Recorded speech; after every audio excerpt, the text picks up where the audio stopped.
Welcome to Let's Face the Facts. I'm David Almeida, and I'm your host for this rewatch podcast for the classic sitcom The Facts of Life. I'm an actor in Orlando, Florida, and every week I bring you some of the greatest talent in the Central Florida arts community. Join us as we synopsize, analyze, criticize, and ultimately idolize the show, episode by episode. Hey guys, welcome back to another show. It's a super special extra edition. If you're joining me for the first time, welcome. My name is David, and typically this is a Facts of Life rewatch podcast. But this week, I have a super awesome extra episode where I interview the woman who was the costumer for the Facts of Life for the final 3 seasons of its run.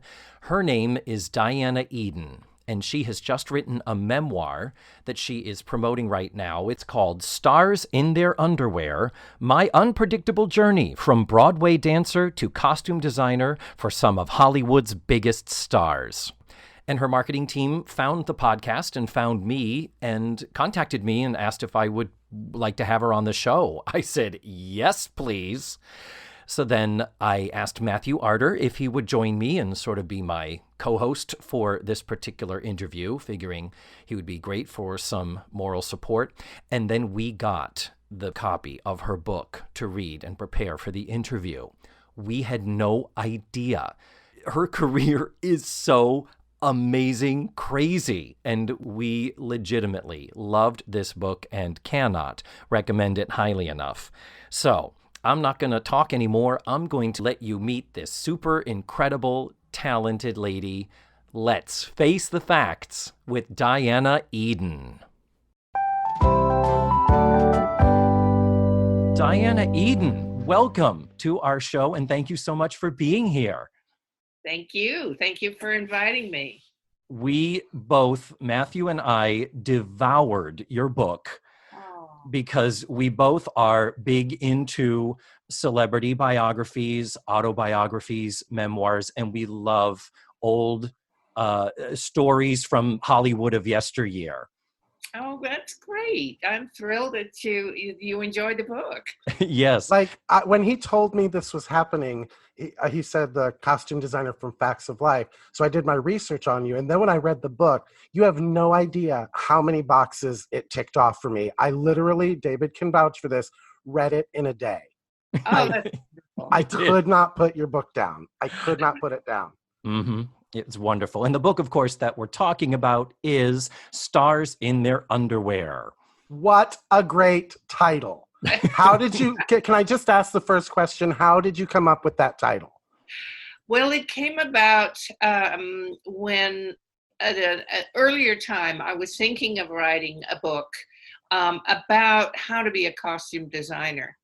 And some publishers said, well, that's a very niche market, only a few people are going to be interested, and maybe costume students, they don't want to, not that many people are interested in the history of costume. And I said, I'm not teaching history of costume. I'm teaching you how to deal with stars in their underwear.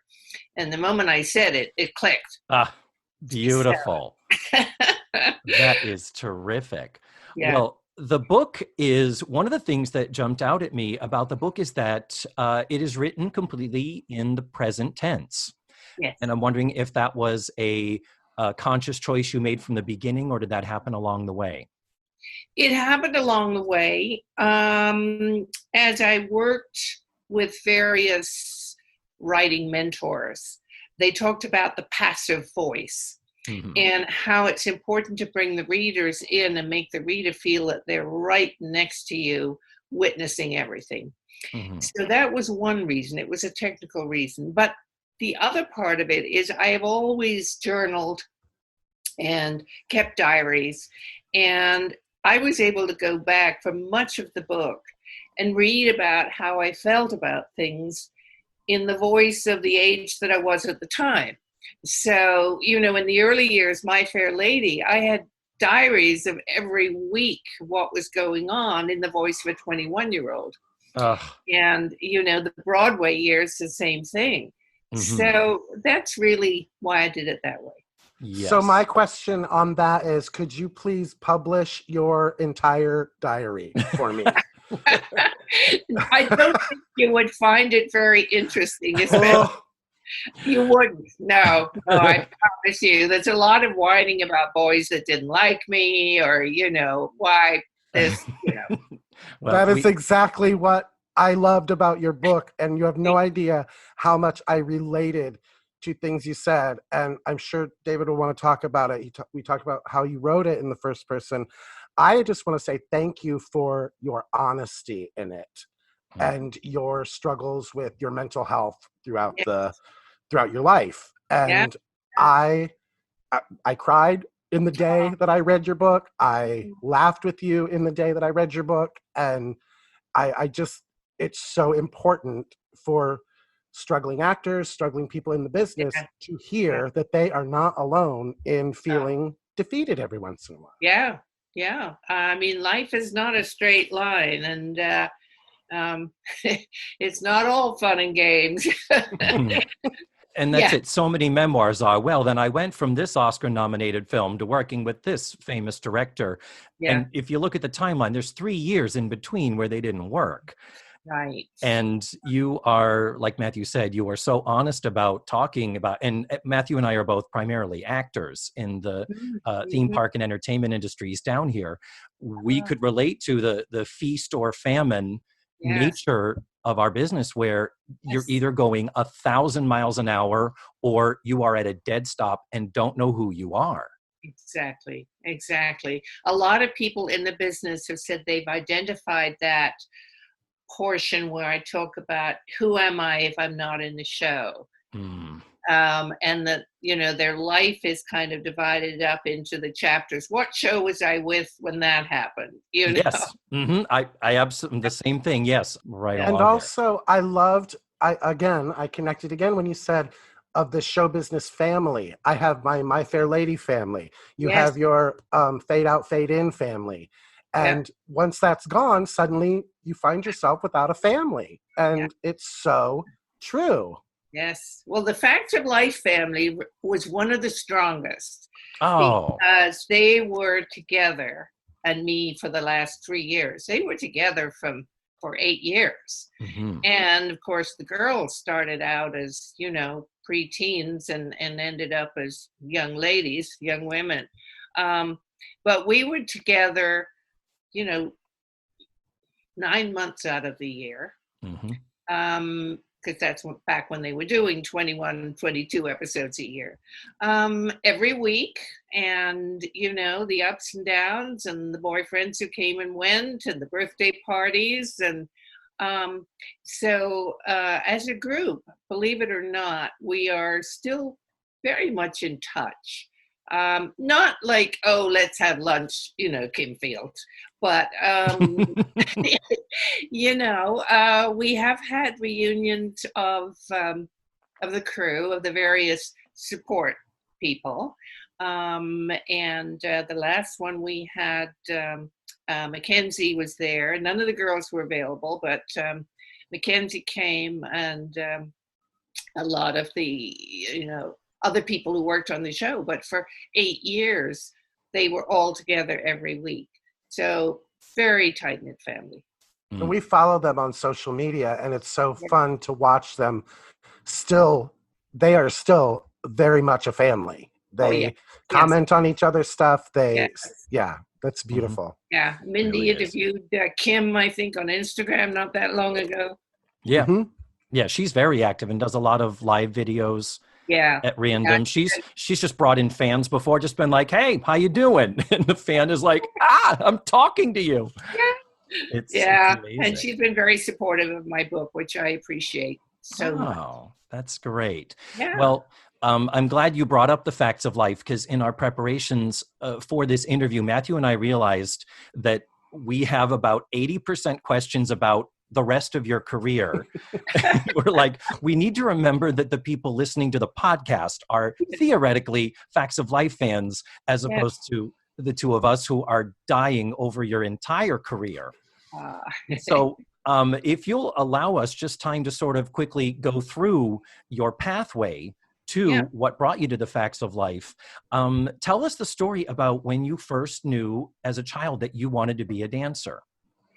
Well, I was taken, as most little girls are, to dance class. But what really set me on the path was going to London to see the Sadler's Wells Company, now the Royal Ballet, but it was the Sadler's Wells, and going to see Les Sylphides.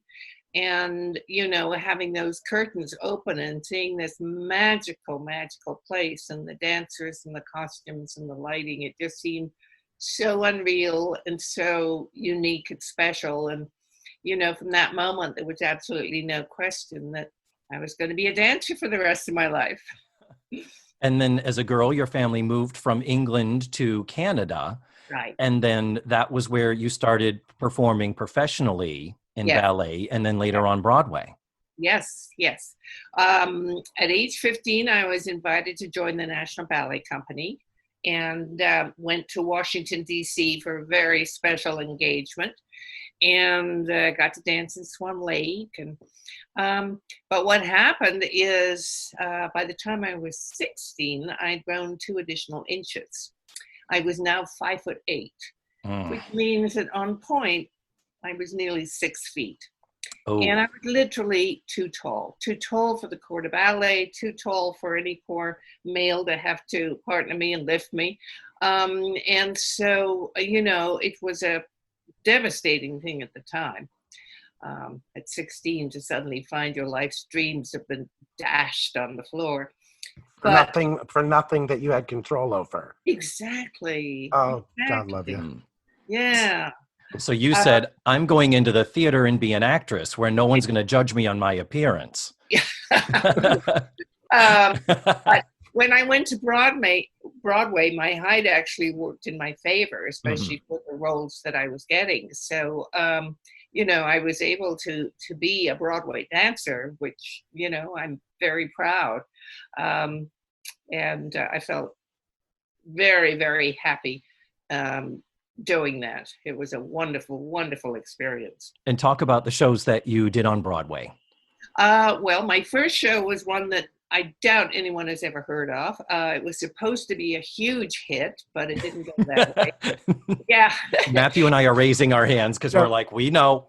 Oh, yeah. It was called Hotspot with Judy Holliday. And at the time, she was a very, very popular comedian, and had won Oscar awards and all sorts of things. Anyway, the show was just a disaster from the beginning.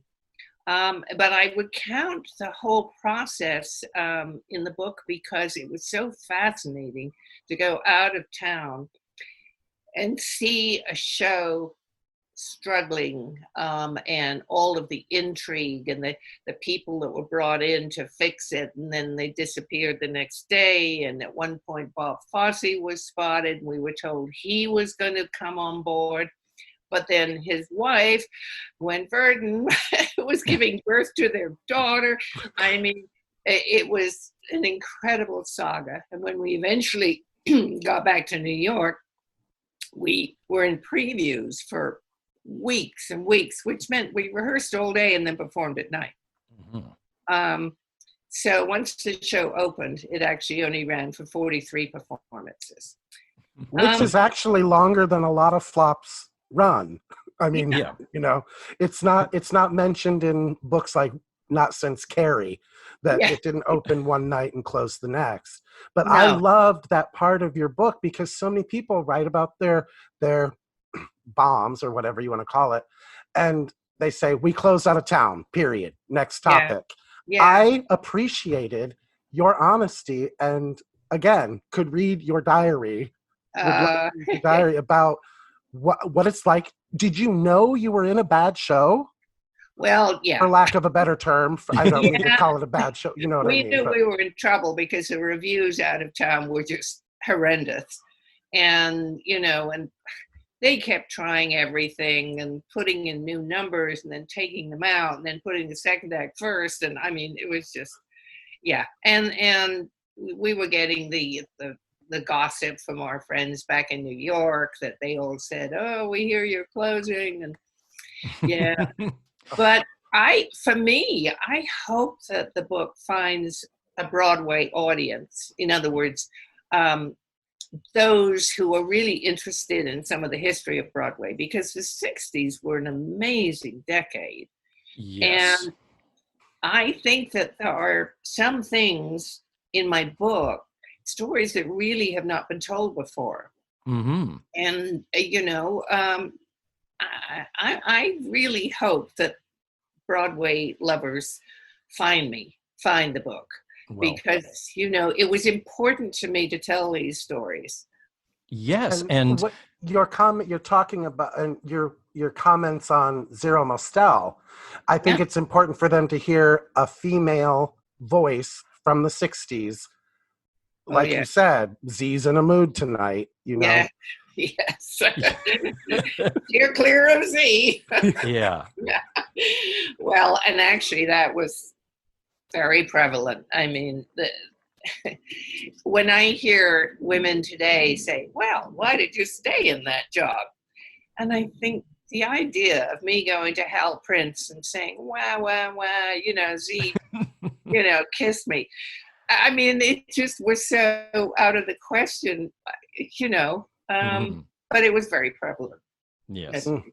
And the show to which you're referring is a little show called A Funny Thing Happened on the Way to the Forum, Yes, which indeed. must have been nice to follow up after the hotspot experience. Yeah. You Yeah. stepped into this show that had already been up and running and already been successful Yeah. as the understudy for which role again? All of the dancers except for Gymnasia. Mm-hmm. I had to learn all of that Jack Cole choreography, which in some instances was very, very tricky. I went on for 2 weeks as Panacea, which I absolutely adored. Mm-hmm. And I went on once for Tintinnabula, which was very, very stressful because I am not a petite Asian in any respects. And the only part I didn't get to do, which I really want to, was Vibrata. Oh, I loved her number. yes. The music was so jazzy and wonderful.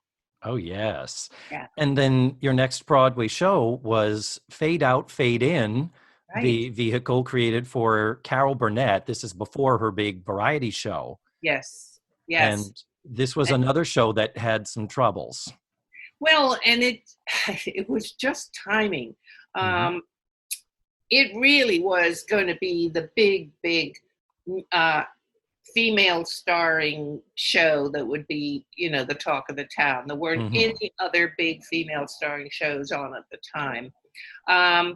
And great expectations. But Carol became pregnant with her first baby. Mhm. And so told the producers that they would have to postpone for 6 months, and which they did, but they lost a lot of money in that time. By the time the show was mounted, now had competition from Hello Dolly and from Funny Girl with Barbara Streisand, Blithe Spirit. I mean, all of a sudden, where there had been no big female starring shows, there were now Yeah. many of them. And as far as, if you want to go the next step, the other male shows that were competing with it, this is also when Golden Boy with Sammy Davis Jr. was running, and Fiddler on the Roof, another little show. Yeah, I know. It was amazing. But what a time to be in New York City and to be a young dancer, and the stories you tell about living that life. It is just glorious. It's beautiful to read. Thank you. Yeah, well, the bowling league was quite an affair, if you can imagine. Sammy Davis bowling against B. Lilly, Oh, just amazing. That's awesome. So continuing on, you had dancing, and then you did move on into acting. You actually were offered Hello Dolly. Yes. To come into that company, and you had already made up your mind then that you wanted to transition into acting. Yes. Yeah, and it was a difficult decision because, on one hand, people were saying, well, you can still audition for acting roles, but in the meantime, you'll be in a Broadway show and earning a paycheck. But I kind of felt that sometimes you have to take a stand and Hmm. say, no, I'm ready for the next step. And so I took that stand, and luckily I was cast in the national company of The Odd Couple. Hmm. Gwendolyn Pigeon. Yes. So I was on tour with that, with Dick Benjamin as Felix and Mhm. Dan Daly as Oscar. Uh, Oh, Peter Boyle was Murray the cop. oh, for crying out loud. Yeah, yeah, Amazing. can yeah. I You- ask? Can I ask you? And I'm sorry to jump in, but as I no. sit here in front of 8 posters for Hello Dolly, Yes. um, I was just wondering what time period, what star was in it at that time. Do you remember? It was the fall of '65, and I think Carol Channing was Yep. still in it. Yep. Hmm. Yep. Oh, Wow. good. Yeah. Ginger Rogers took over for her in '66 Oh, yeah, when Carol yeah, took it off the tour. yeah, Okay. Yeah. yeah. Matthew knows his Hello Dolly, believe me. Yes, you do. And actually, David Hartman. Do you remember David Hartman? Oh, yeah. Good Morning America, David Hartman. Exactly. Yes. David was a singer in the show and assistant company manager or something. And he was when we were Wow. friends from My Fair Lady days. So he was the one who actually called me and said, there's a vacancy and I think you should be in the show. Oh. Yeah. And instead, you went out with The Odd Couple, The and Odd then you talked about how, as you were studying to be an actress, Yeah. that you really learned your craft, as so many of us do, Yeah. just by doing it. And you say you spent 3 years on the road. Yeah. And Yeah. with what were the other 2 shows? Half a Sixpence, Mhm. which actually was a musical, but I didn't have to sing, which was wonderful. I played Helen Walsingham, which was a leading part, but without a song. Thank goodness. Mhm. And then also The Killing of Sister George with Claire Trevor. Man. Yeah. Yeah. Those are Yeah. those are some good classrooms to Yeah. find yourself in Yes. as So a I young tell you, actress. unless you're in a musical with a lot of fun dancers and singers, being on the road is lonely. Oh, With a yeah. straight play, especially Killing of Sister George, it was a 4-character play, and you spend a lot of time by yourself in your hotel room, Mm. So that's just a little bit of the downside. No, you're Yes. right. You're right. I Yeah. had it in my notes where you wrote down when you were touring with Yeah. My Fair Lady, you listed, let me see, 52 members of the cast and crew, Yes. 23 dogs, Yes. 3 cats, and a bird Yes. to put on My Fair Lady. Yes, exactly. Our train calls were quite hilarious, as you can imagine. And whenever the train stopped long enough to give, 30 minutes, everybody was hopping out with their dogs to Uh, relief. Amazing. Yeah. So then you've been on tour. You did move to LA as far as thinking you might make some sort of a break in film or television. Yeah. And then let's talk about where did performing in front of the camera move into costuming and behind the camera? Well, I love performing in front of the camera, but the thing is, when you're a performer in theater, you perform 6 nights a week if you get cast. If you Mm. get cast in a TV show or even a film, you're lucky if you work more than 3 days. Mm. Because the film, 3 or 4 scenes, they don't need you for that long. And Mhm. so I was getting a day here, a day there, and in between I was cocktail waitressing. As so many actors do in Oh, LA. yes. You know why they call them waiters? They're waiting for the big break. People don't realize in Hollywood that it is a lot of hurry up and wait. Oh, Like yes. you're on a set and just waiting for them to get a light right or something for you. Yeah, But my yeah. favorite thing that you wrote about your time there is, I told David this, you wrote, LA in the 70s was LA in the 70s. Yeah. And you didn't have to say anything else. We know Yes. exactly what you're talking about. Yes. Yeah, I mean, it was a wonderful time in some ways, and it was a depressing time for me professionally. And at the time there was so much going on with the women's movement. I mean, it really was starting to explode. And in fact, if you've watched Mrs. America, I mean, that's all going on in the early mid 70s. But there weren't that many roles for women, absolutely nothing like it is now. And there would be 30 parts for men and maybe one part with one line for a woman. So if you weren't the wife or the love interest, you might get a part as a secretary that had one line. Yeah. So it was really difficult.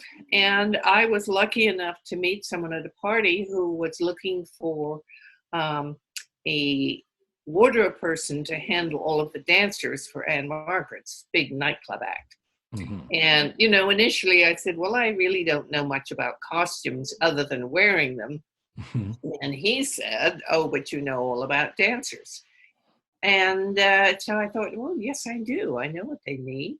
I know their shoes have to, be rubbered and fit properly, and they'd like to rehearse in them. And I know their costumes need to stretch, and, and I just love being around dancers. So it was a no-brainer for me. And before I knew it, I was deep into the costuming world.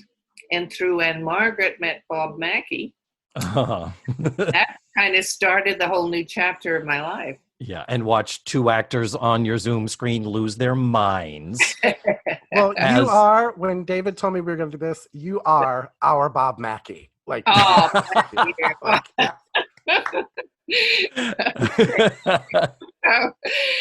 oh, bless you.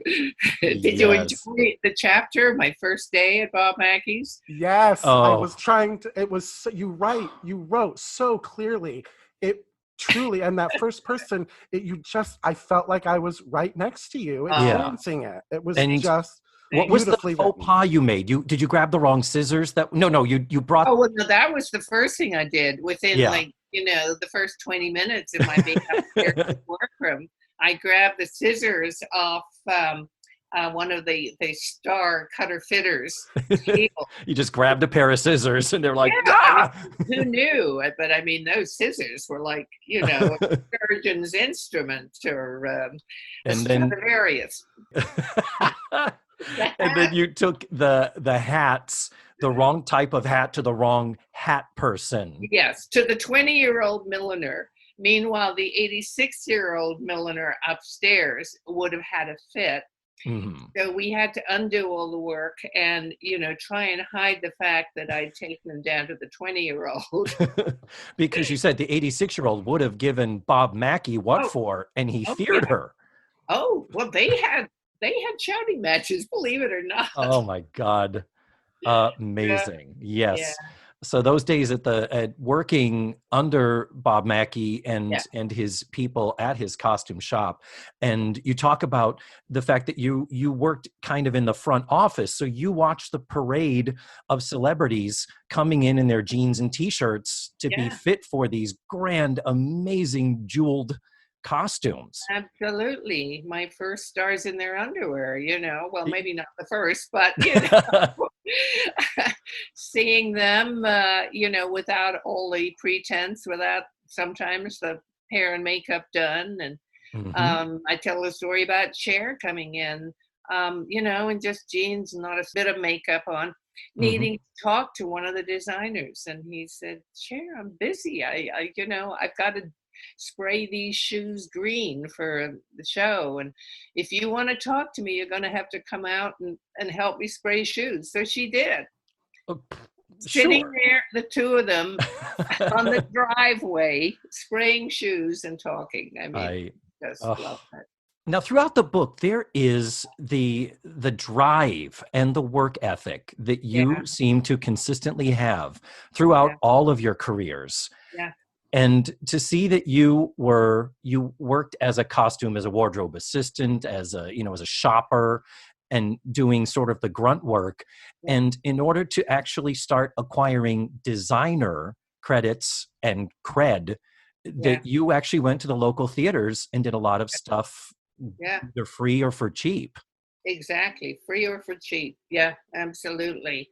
I couldn't see any other way to get my name out there as a designer. Mhm.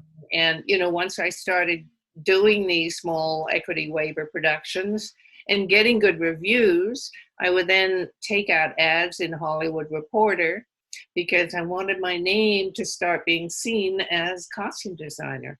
Mhm. And, eventually it worked. And I was referred to the producer of The Facts of Life by the Mhm. head of wardrobe at NBC. Um, and he had seen me work and liked my work ethic. And so I went to meet with Rita Dillon. And we sat and talked up in her office. And I remember being struck by Rita's. She didn't ask me about costume design and what have I done and, what is my training. She talked about the girls, and I Oh. could tell that she loved those girls so much. Mhm. And that came through so strongly. And she wanted someone who could work with the girls and with Charlotte, and, you know, fit into the family, as it Mhm. were. It's like she was hiring a nanny almost versus Well, I don't know, a psychologist, true. designer, Yeah. Uh, yeah, Now, Matthew said something very funny when we were first approached about having the chance to talk with you. yeah. I said, Matthew, we have the chance to talk to the costumer for The Facts of Life. And Matthew's first words were, I said, please tell me it's the later years mhm. because I've I'm that familiar with the Facts of Life that I know, season to season. And I said, please tell me it's the later years when they look fantastic Well, because and watching the shows, I can tell you that the season you came on, and I'm not trying to smooch your butt, I am telling you, my honest opinion is that the season you came on, it was like suddenly they had a costuming designer on oh, that thank show. you. And that's not to disparage whoever was working there before, but we have talked a lot about the wardrobe choices in the first couple Mhm. seasons, Yeah, Mhm. and you dressed them. It was, like I said, it was like a costuming designer was suddenly on the show. thank you, thank you. Well, that's a very nice compliment, and I appreciate it. You'll see a lot of really bright 1980s colors and Yes. wide shoulders and mullets. And I mean, yeah, Yes. I look at it now and I think, wow, how could I, dress the actors in it? But anyway, I did. I just brought my aesthetic. Mhm. And, I learned quickly, as one must, what each actress needed in terms of wardrobe, both for her character and for her figure. Um, and then just took it from there. That was a question that I had when you come into an established show, because I love the story about Larry Hagman telling you that, oh, by the way, I don't like brown.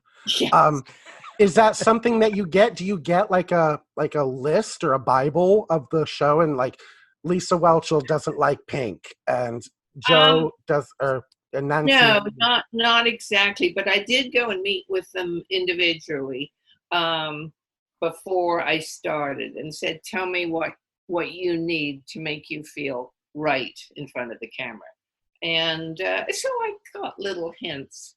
Um, Were there some interesting things that surprised you about like the girls and their needs or wants? well, Nancy at the time was in a really tomboy phase and would only wear flat shoes.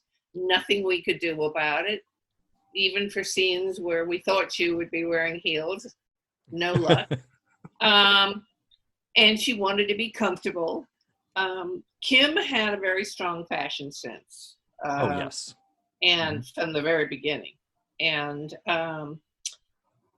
Lisa, we needed always to show her waist because her body was such that, you couldn't put loose, long things on her with leggings. That it Oh. just wouldn't work on her. So we always showed her waist.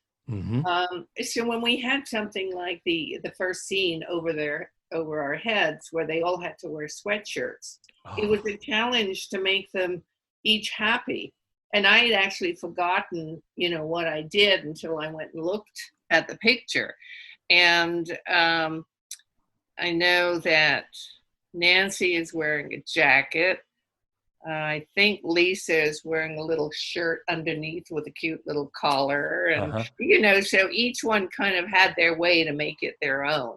But that was a challenge. Now, there was also talk of there were seasons where Mindy Cohn was quite svelte. And you hear in some of the biographies that you see on television that there was some directive from something on high that, okay, well, if she's going to be that slender, at least dress her baggier. Was that ever a thing you were involved in? I'd be very honest, I'd never heard that. Okay.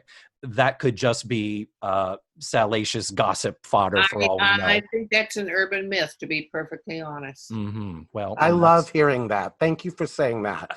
I love hearing that because that bothered me so much just reading about that. Yeah. And I always found Mindy really beautiful. Mm-hmm. She has the dimples, and to this day, her face is just so beautiful to me. Yes, no, we agree 100%. We are still obsessed with all of the girls, the women. Yeah. Still.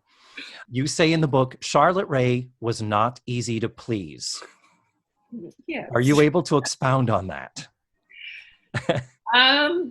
Well, I will expound a little bit. Sure. It was never my desire to be a tell-all book. No. I sometimes say it's a tell-some book. Oh, okay. That's great. Charlotte was very insecure about her looks. Mm-hmm. And she was petite, and by the age that I was dressing at her, somewhat rotund. Mm-hmm. And the fittings were agony because she couldn't make a decision about if she thought this outfit was going to work, if it made her look good. And so it was agony for me because you'd have to sweet talk her and take in a little 1/4 inch and look at it from a different angle. And just when I think she was going to say, okay, this will work, she'd say, oh, I don't know, maybe not. So, that was difficult. And that's not uncommon. I'll tell you, I've never been to a costuming fitting that I didn't leave in tears. To have somebody like you that is willing to help and to understand. Absolutely. And I mean, I think one of my strengths as a costume designer throughout my career is that I never want the actor to leave the fitting room until they are 100% happy. Mm-hmm. No, I can't make a size 14 look like a size 6, but I want the actor to feel A, right for the role, and B, as comfortable as possible, so that when they get to the set, they're not twitching and itching and kind of unhappy with the way they look. By the time they finish the fitting, it should be, yes, this will work for me. I feel good in this. And you finally get comfortable with Charlotte Rae on a somewhat level, and then Cloris Leachman shows up. And you are not, I don't think, speaking out of school, if you say Cloris Leachman is known for being very, let's say, eccentric. Eccentric, strong, speaks her mind. Lets you know what her opinion is in no uncertain terms. But it's why I also included in the book the story of her bursting into tears in the middle of a fitting. There's a vulnerable side, and she had been through a lot of tragedy, and her son had committed suicide not that long before. Mhm. And so with all of this bravado, there's a moment she's standing there, literally in her underwear in a fitting room and dissolves into tears. Yeah. And, that to me is the interesting thing about a lot of stars is there is a public side and a personal side. And, there is a bravado side and a needy side.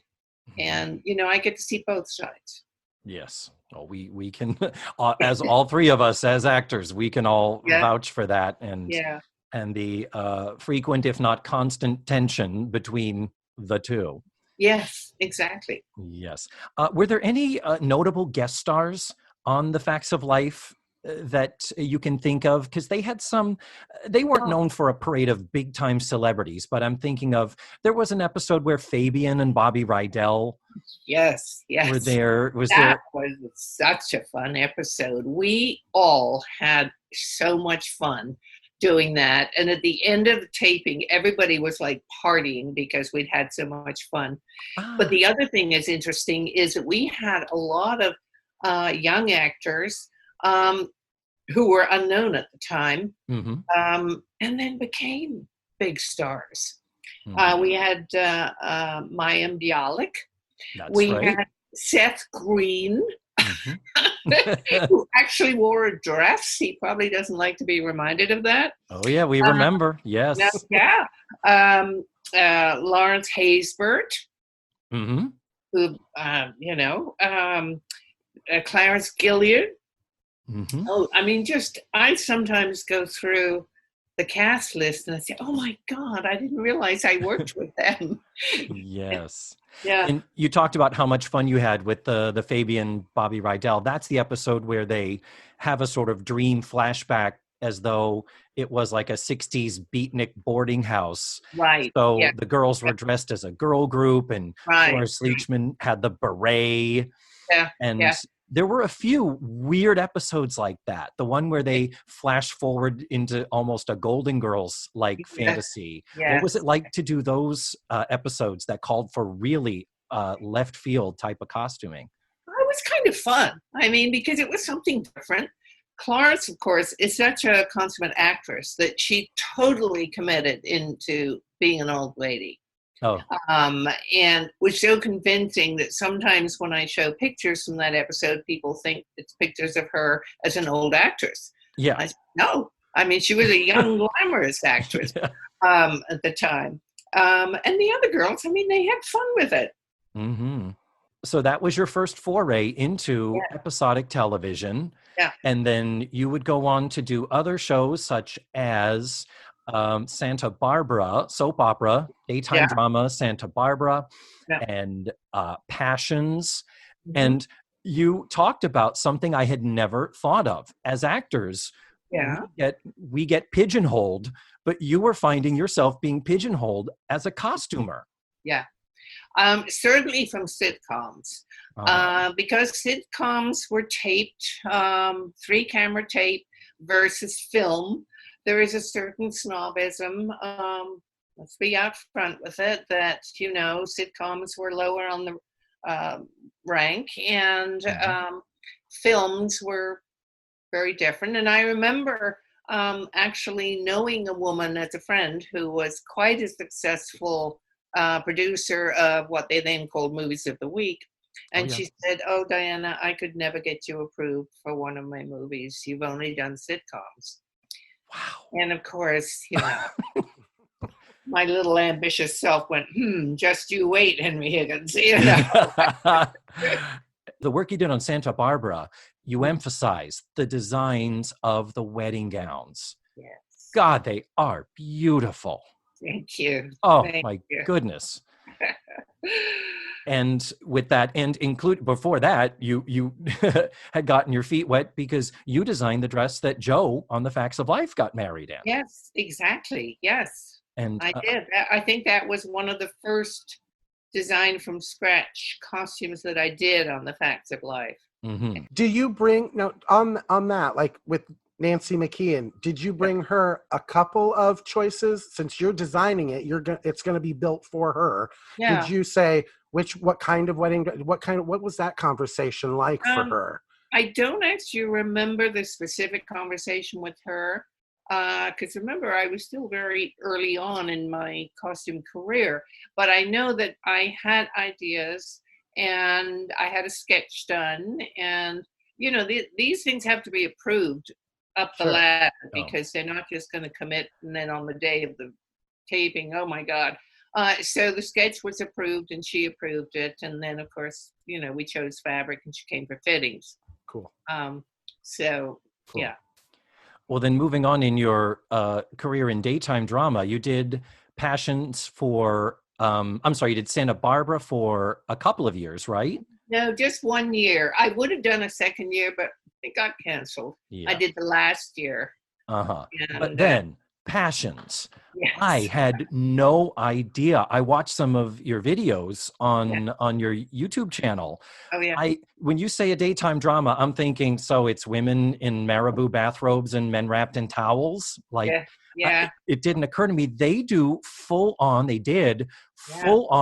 scale theatrical production numbers. Yeah. Which was wonderful for me because I got to design as though I was designing a full film, but we do a whole production number in a week. But my workroom, we had shoemakers and milliners and embroiderers and dyers, and I mean, it was so much fun. And the first one we did, which was a takeoff on Pirates of the Caribbean, I mean, I was building period gowns, and it was fabulous. And then we did Chicago, and of course, again, dancers. Yep. You were like, yes. Yes. And some of the dancers they hired were actually dancers who'd done the show. And of course, I could talk about my experiences, and they immediately accepted me as one of them. So, yeah. And there was also a Bollywood one, wasn't there? Yes, Bollywood. Yeah. Stunning work. My goodness, it is just beautiful. And I'm sitting here going, is this what I was never really into watching the daytime dramas, but I'm like, oh, is this what they ended up evolving into as we got into the 90s and the 2000s? That is crazy. Passions always went with all sorts of wild storylines. And about once a year, we would do a really elaborate production. And it was fun for all of us. Yeah. Great. Now, in another interview of yours I saw, you talked about how you love the first time you get to hold and read the script. Yes. And you go through it and you say, you use the word devour. You say you love to devour the script and see what is coming. Have you ever been doing that and had a moment where you went, oh, crap. I do not know how I'm going to do what is in my hand? Oh gosh, you took me by surprise with that question. I am sure probably the only area that I feel terribly inadequate in is sci-fi. And I've never really had a situation where I've had to do a sci-fi creature. But that, oh crap moment would certainly have happened if I saw that. No, I can't ever remember having that reaction. I mean, that's great. That's a testament to your confidence, or if not your confidence, your can-do, I'll learn it as I figure it out mentality that is prevalent throughout the entire book. Thank you. Well, the fun thing is you do learn new things. And, after the Larry Hagman movie, we were supposed to do a second one, and it was going to be all about scuba diving. So, in preparation, I went to the scuba diving stores and tried to understand the equipment. And sadly, we didn't get to do it because it would have been fun and filmed in the Bahamas. I'm sorry. I'm just picturing Larry Hagman in a scuba outfit right now. And I'm almost thankful that didn't happen for you, darling. Well, let me tell you another one. I actually had to do Rodney Dangerfield in a white fencing outfit. What? And that was quite an experience. What was that for? It's a pilot. We did a TV. I did many TV pilots Oh. along the way, and most of them, fell by the wayside. Wow. But that was one. I was just going to say, like, A League of Their Own, Oh, that yeah. TV show. How was that for you as far as, like, it seemed like everything was right about that? And Well, yeah. The film had been such a hit, and they said, well, let's just keep this going. So we had the same writers, producers, directors, and everything. The main reaction was, on a half-hour comedy, there were too many characters. They couldn't get involved, sort of like the early days of Facts of Life, where they had too many girls. And so the cost of doing a half-hour comedy and being out on location and having all these major stars, it just didn't pay off. Right. And they released it for some reason in the middle of summer. So I think they kind of weren't exactly behind it. Yeah. Interesting. Yeah. Yeah. And you also talk about how one of your jobs took you to a horse race. And you talk about how you never really considered what was unique about the way jockeys dressed and how you tried to hone in on that. Well, I mean, to me, that's one of the fun things about my career, a career in costume design, is you always have to learn something new. You think you know it all. Well, no, I never thought I knew it all. But every storyline is about a segment of people that you probably have never, been in touch with before. And I certainly never, thought, what would a jockey wear and why does he wear it and why does it look the way it looks? Sure. So whatever the storyline is, there's always research. Mm-hmm. Including how to costume chimps and orangutans, I believe. Yes, I've had quite a career costuming animals. Mm-hmm. Yeah. Well, of course, we did have Bubbles on A League of Their Own, and that was Michael Jackson's yes, chimp, Bubbles. Oh, wow. Right. And I have a picture of me holding Bubbles in my arms. It's very cute. And then we had the orangutan, Bam Bam, on Passions, which actually caused a lot of problems for production because there was a very strong PETA movement against us and against putting costumes on animals. And, I don't really have a political position on it. I just know that I had so much fun putting costumes on him. And he was the sweetest animal. He would come up to the fitting room on the back of his trainer, like piggyback style, and put him down on the table, and he'd look at us with the big brown eyes, and then he'd put his arms around us. I mean, he was just so sweet. We loved him. Oh, but enough about George Clooney. Yeah.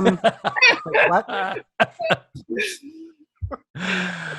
Well, wish I had more to say about George Clooney. And it's funny, I was watching Lisa Whelchel on YouTube or Twitter, one of those, and she was saying the same thing. She said, well, who knew that this kind of goofy kid was going to turn out to be George Clooney? mm-hmm. He was delightful, he was fun, he was easy, He was smart. beautiful. Oh, Yeah. George Clooney at 25. Come on. Let's be Yeah, honest. I know. Yeah. I mean, so charming. And Oh, it's yeah. apparent. And the network in this instance were smart. They saw something and they just had to keep working at finding the right thing for him to do. And the other night, I found myself watching the very first episode of ER Oh. and looking at George and thinking, damn, he's a good actor. Yes, he's gorgeous, but what an actor.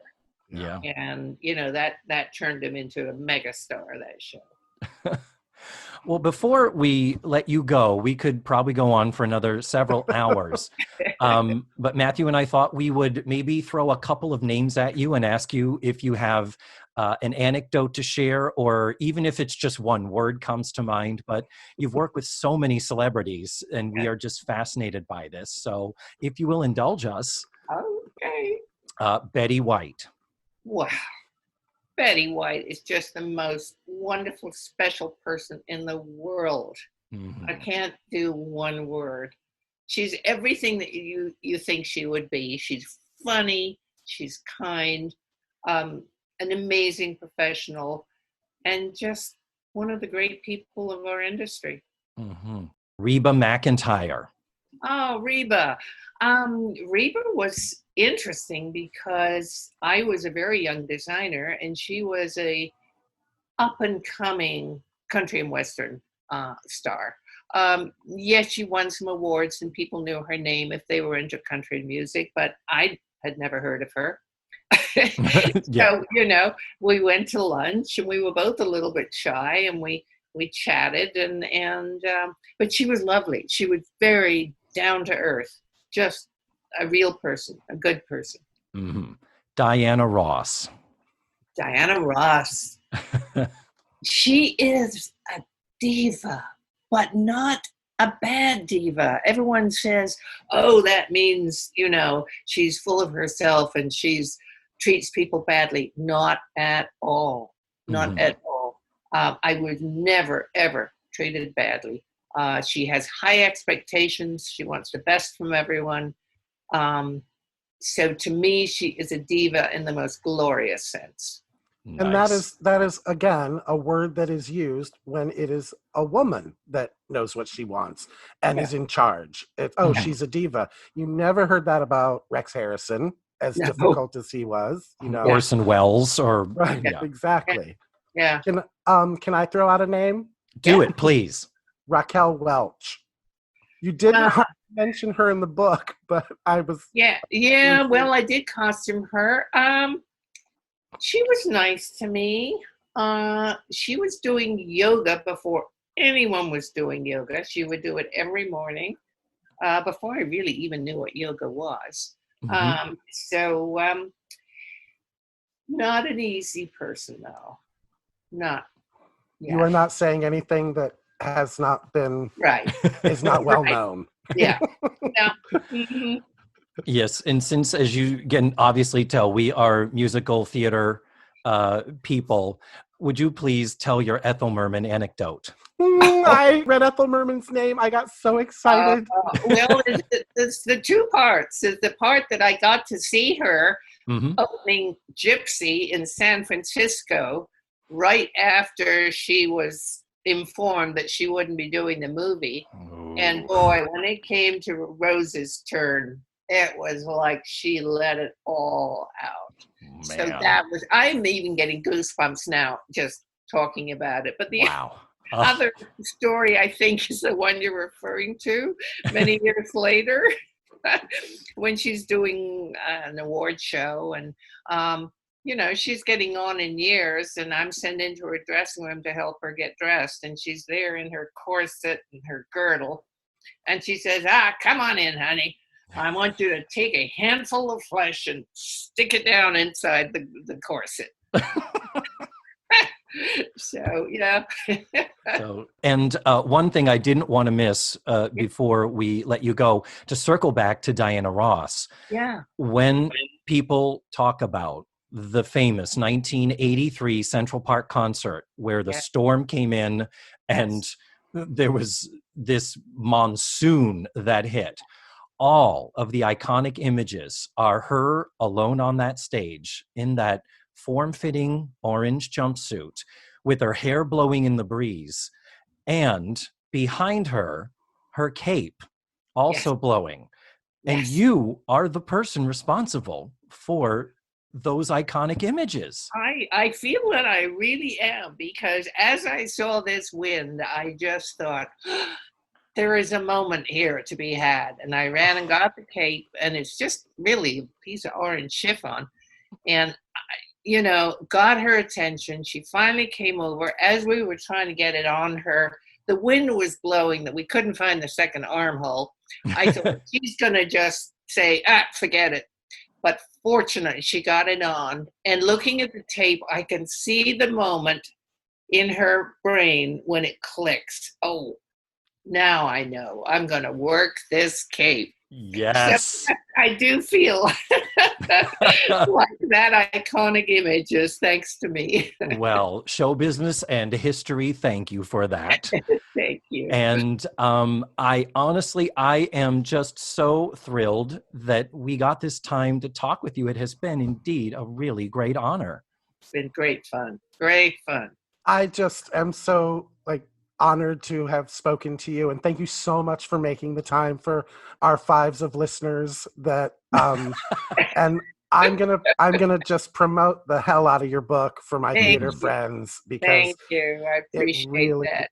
It is a really good book, and I honest to God finished it in 24 hours. I could not put it down. Oh, that's wonderful to hear. It is wonderful. Stars in Their Underwear by 3-time Emmy nominated costume designer Diana Eden.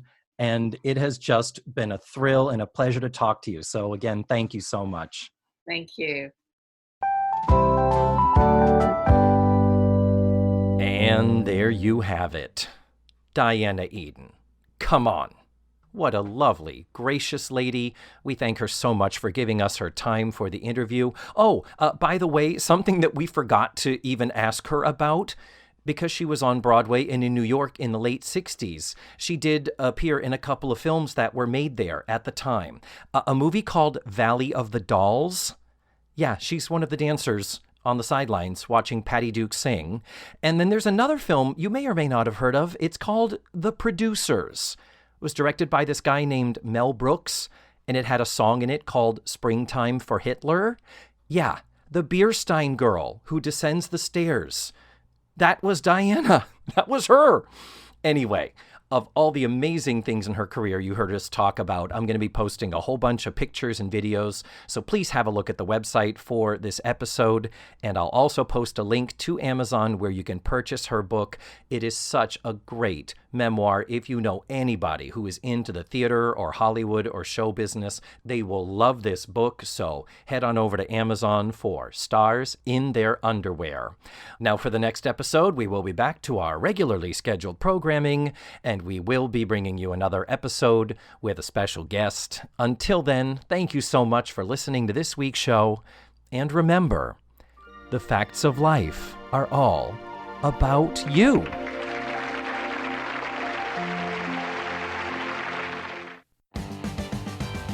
Let's Face the Facts was produced, written, hosted, and edited by me, David Almeida. My theme song was beautifully arranged and recorded by Ned Wilkinson. Our website is facethefactspod.com. You have to drop the let's. And that's where you can find extra pictures, video, and audio extras from the digital cutting room floor. Follow the show on social media. We're everywhere under the handle Face the Facts Pod. You can become a patron of the show by going to patreon.com/FaceTheFactsPod. And don't forget, go to your favorite podcatchers and subscribe, rate, and review. Tune in again next week for another thrilling episode of Let's Face the Facts.